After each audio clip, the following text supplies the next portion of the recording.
This year marks 27 years since more than 1 million people were systematically murdered in less than 3 months in Rwanda. They were overwhelmingly Tutsi, but also Hutu and others who opposed the genocide. Those days in 1994 remain in our collective conscience as among the most horrific in recent human history. On this day, we honor those who were murdered, we reflect on the suffering, and we recognize the resilience of those who have survived. As we join in solidarity with the people of Rwanda, we must take a hard look at today's world and ensure that we heed the lessons of 27 years ago.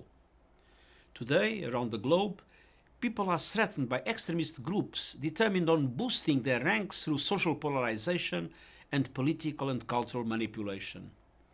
These extremist movements represent the principal security threat in many countries. While the technology and techniques that extremists use are evolving, the vile messages and rhetoric remain the same.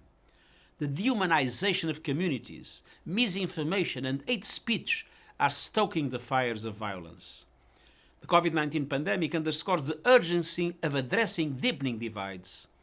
The global health crisis has profoundly affected the entire spectrum of human rights in every region, further fueling discrimination, social polarization, and inequalities, all of which can lead to violence and conflict. We saw what happened in Rwanda in 1994, and we know the horrific consequences when hate is allowed to prevail. Preventing history from repeating itself requires countering these hate-driven movements that have become a transnational threat. We must redouble our efforts and forge a common agenda to renew and reinvigorate our collective actions going forward. In doing this, we must defend human rights and continue to push for policies that fully respect all members of society.